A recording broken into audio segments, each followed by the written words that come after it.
아멘. 아멘.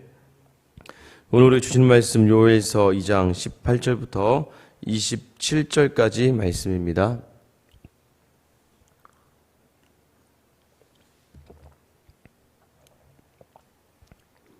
요엘서 2장 18절로 27절까지 말씀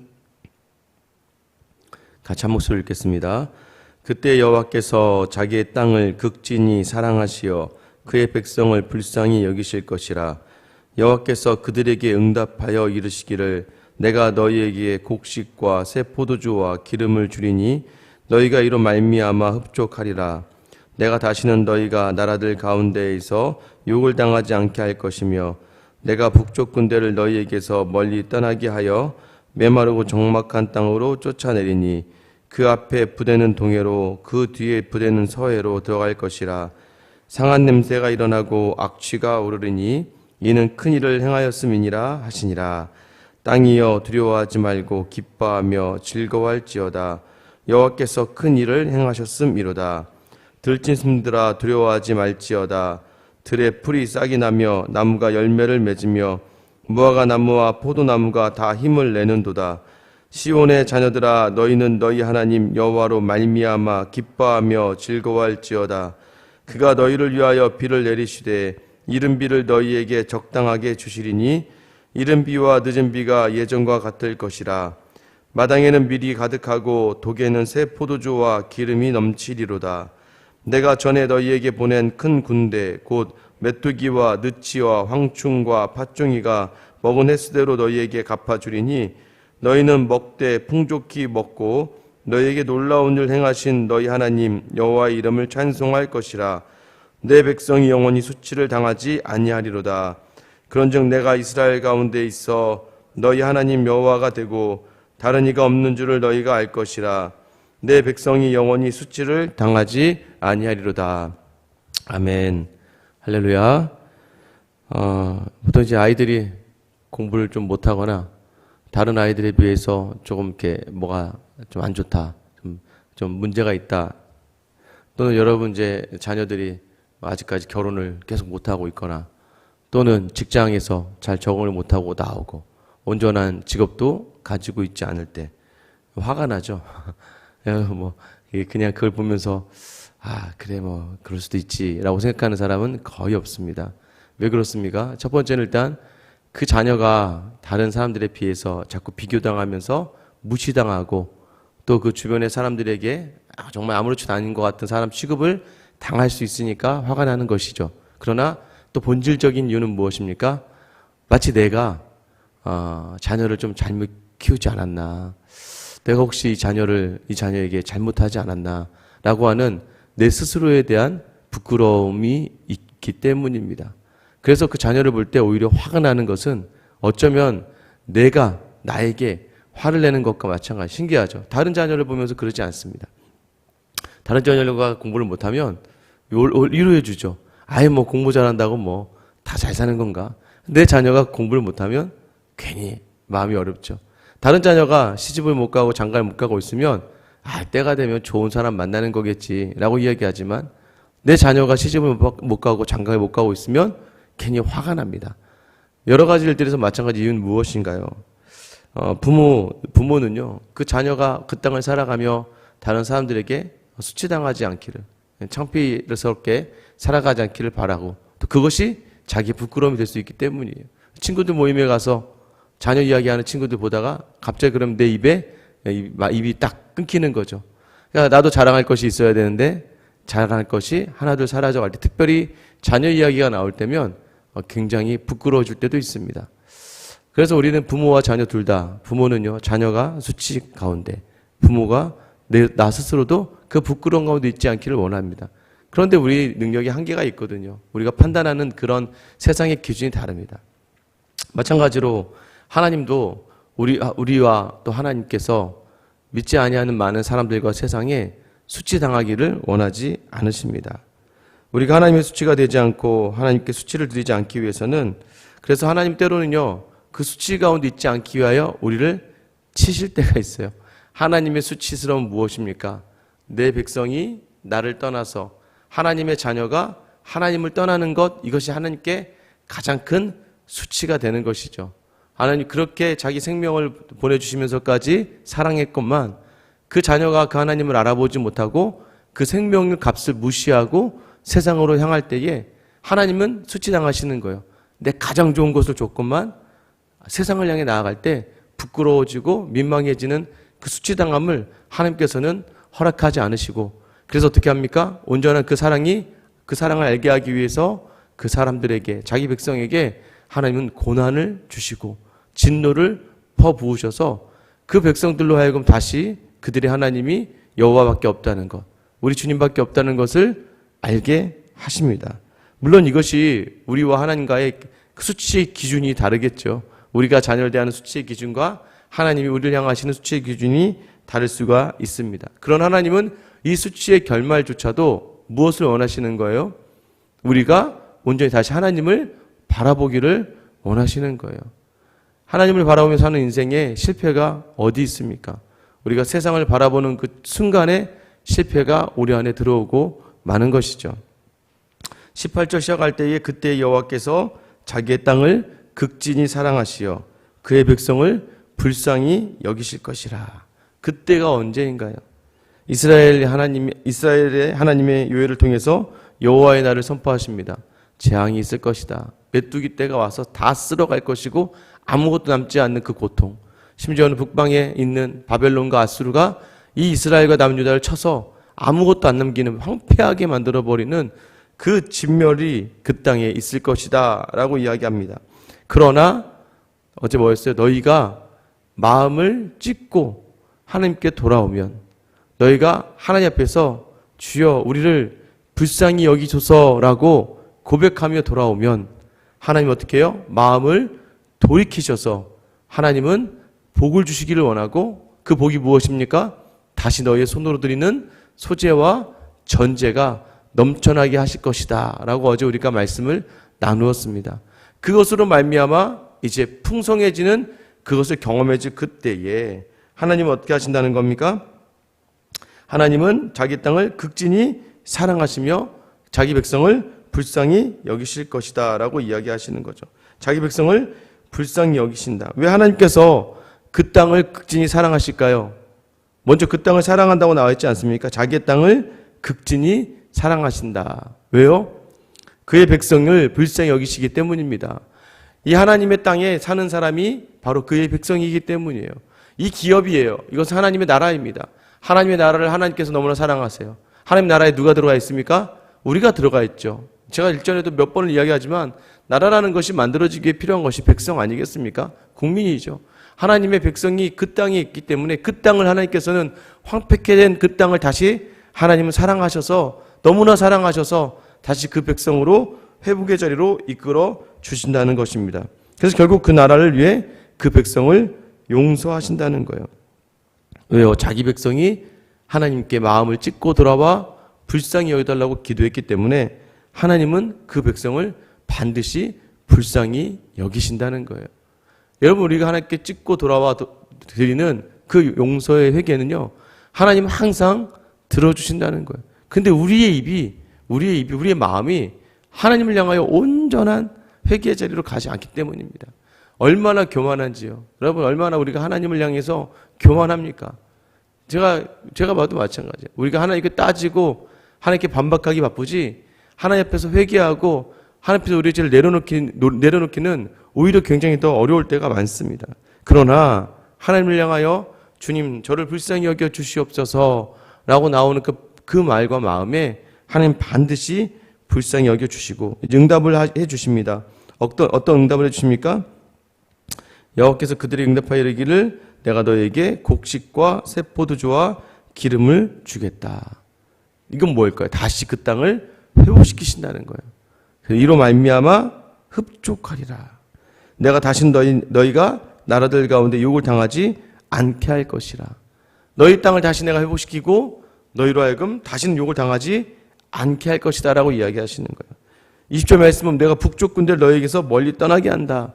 내가 북쪽 군대가 무엇입니까? 처음 이제 메뚜기 떼라고 이제 볼 수 있고, 또 이제 북쪽에 나오는 아수르와 바벨론이죠. 그들을 쫓아내서 그들을 쫓아내는 큰 일을 행할 것이고, 그래서 21절 보세요. 땅이여 두려워하지 말고 기뻐하며 두려워할지어다. 여호와께서 큰 일을 행하셨음이로다. 하나님이 모든 것을 회복시키시며 이스라엘을 괴롭혔던 모든 대적들을 다 오히려 진멸시키실 것을 이야기하고 있는 거예요. 이 이스라엘에 나타나는 모든 예언들이 이렇게 갑니다. 너희가 죄를 범하였느냐? 죄를 범해 하나님의 진노가 있고, 그러나 그 진노 가운데도 자기 백성의 부르짖음 가운데 응답하시는 하나님께서는 반드시 그 부르짖음을 기억하셔서 회복시키실 것이다. 그래서 아수르와 바벨론을 끌려간 이후에도 하나님은 적당한 시기에 유다가 바벨론을 끌려간 이후에 적당한 시기에 고레스 왕 바사를 사용하셔서 다시 이스라엘 돌려보내시기까지. 그러나 바사가 일어나는 그 순간에 이미 유다를 멸망시켰던 바벨론은 마지막으로 진멸당하고 말죠. 하나님께서는요, 이 세상의 것에 대해 유한함을 이야기하는 거예요. 바벨론이 세상의 힘, 모든 것인 줄 알았어요. 금방 없어지는 거예요. 페르시아가 굉장히 강한 그런 군대이고 두렵고 떨렸는데 없애버렸어요. 로마가 모든 세상의 가장 큰 제국을 이루었지만 로마도 하나님이 없애버리시는 거예요. 이것이 무엇입니까? 인간이 가지고 있는 세상의 유한함을 이야기하는 거예요. 그래서 너희가 정말 두려워해야 될 대상은 누구냐?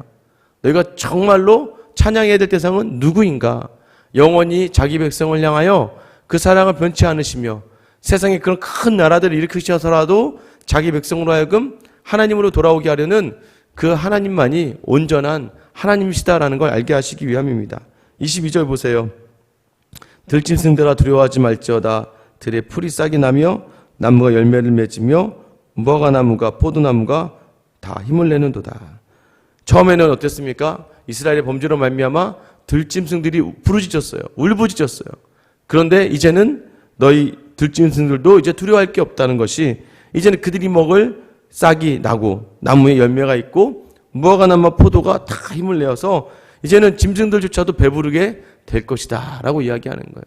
그래서 우리에게 달려있다는 거, 이 세상의 모든 것들이 다 믿는 자들의 믿음의 회복에, 특별히 성도의 하나님을 향한 온전한 회복에 이 세상에 복이 달려있다는 것을 이야기하는 거예요. 23절 보세요. 시온의 자녀들아 너희는 너희 하나님 여호와로 말미암아 기뻐하며 즐거워할지어다. 그가 너희를 위하여 비를 내리시되 이른 비를 너희에게 적당하게 주시리니 이른 비와 늦은 비가 예전과 같을 것이라. 시온의 자녀들이 이전에는 경고의 나팔 소리에 두려워 울라고 이야기했습니다. 떨고 울라. 그러나 이제는 하나님께서 너희의 부르짖음을 들으시고 너희를 회복시키시니까 이제 너희는 기뻐하고 즐거워하라.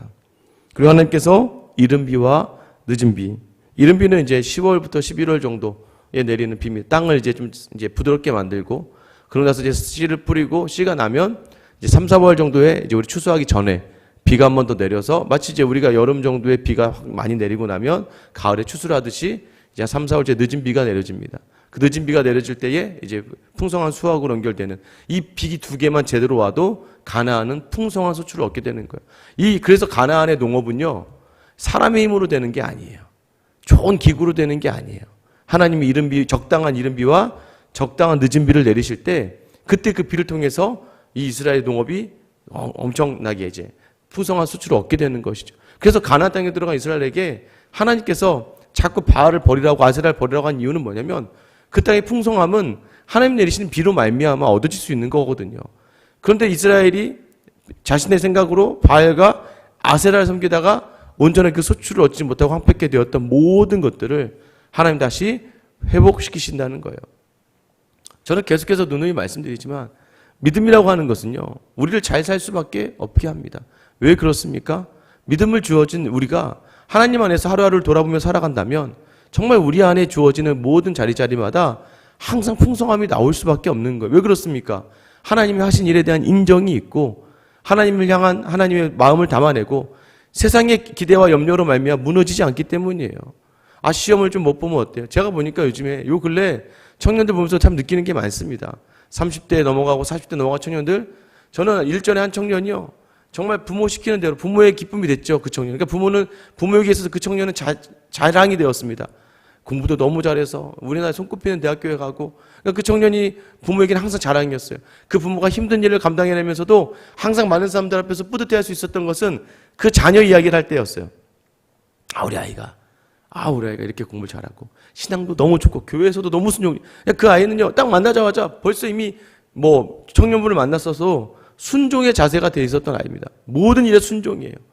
그래도 그 아이가 뭐 순탄하게 대학교까지 졸업하고 정말 우리나라에 내놓으라 하는 뭐 약간 공기업 쪽에도 들어가서 이제 막 직장생활 시작하는데 1년 채 안 됐어요. 저랑 같이 만나서 이야기하는데 이 아이가 펑펑 우는 거예요. 자기는 뭘 하는지 모르겠다 지금 이거 자기가 하고 싶었던 일 아니라고 하면서 펑펑 울더라고요. 그러면서 다시 자기가 하고 싶은 것 하겠다고 하더라고요. 제가 그 일을 응원해 주었습니다. 그런데요 여러분 이미 뭐 나이가 30이 넘어가는 그 상황에서 뭔가를 바꾸는 것이 쉽지는 않았어요. 그래서 지금 주어진 어쩔 수 없는 환경 속에서도 이거 하나님 주신 거를 근데 또 그걸 또 계속 불평을 가지고 있으면 안 되잖아요. 지금 이 주어진 환경 속에서 인정하고 자기의 꿈을 놓지 않고 계속 지금 준비를 하고 있는 과정에 있습니다. 부모의 자랑이 되었지만 자녀에겐 쓴뿌리가 될 수밖에 없는 그 자리들이 또 있다는 것이죠. 그러나 하나님 안에서 우리가 자녀들을 바라보고 세상을 바라볼 때는 달라지는 거예요. 하나님을 통해서 주시는 특별한 은혜는요 모든 일에 있어서 감사로 나아갈 수 있는 풍성함이 반드시 주어지기 때문에 여러분 믿지 않는 사람들도요 긍정의 힘을 믿습니다. 항상 긍정적으로 밝고 건강하게 좋은 생각을 가지고 간 사람들은 항상 무언가 좋은 일들을 경험한다는 것을 믿지 않는 사람들도 생각하고 있어요. 그래서 긍정의 힘이라는 이야기들이 우리 믿음의 자리가 아니라 믿음이 없는 사람들 속에서도 많이 일어나지 않습니까? 그러면 하물며 하나님이 우리를 구원의 그 값을 치러주시며 영생에 이르게 한 우리의 삶이 매일매일 긍정과 기쁨으로 가지 않는다면 이것은 문제가 있는 것이죠. 하나님께서 왜 그렇습니까? 24절 하반절에 마당에는 밀이 가득하고 독에서 세포두와 기름이 넘치리로다. 26절 너희는 먹되 풍족히 먹고 너희에게 놀라운 일을 행하신 너희 하나님 여호와 이름을 찬송할 것이라. 내 백성이 영원히 수치를 당하지 아니하리로다. 27절 한번 우리 같이 한번 읽어볼게요. 시작. 그런즉 내가 이스라엘 가운데 있어 너희 하나님 여호와가 되고 다른 이가 없는 줄을 너희가 알 것이라. 내 백성이 영원히 수치를 당하지 아니하리로다. 하나님이 뭐예요? 왜 수치를 주셨다는 거예요? 왜 아픔을 주셨다는 거예요? 야 너희의 참 하나님이 나밖에 없어. 이것을 우리에게 알게 하시기 위해서. 성도에게 있어서는요 가장 큰 하나님의 가장 큰 수치는 자기 백성이 자기를 돌아보지 않고 다른 곳을 향하는 것이 하나님에게 있어서는 가장 큰 수치가 되는 거예요. 그러나 하나님은 그 수치를 그저 두지 않으세요. 그 자녀가 수치당함과 자기가 수치당함을 가만히 있으실 뿐 아니라 왜 하나님은 스스로 영광받기를 원하시는 분이십니다. 그 영광의 자리로 하나님이 인도하기 위하여 자기 백성을 더 아프겠죠.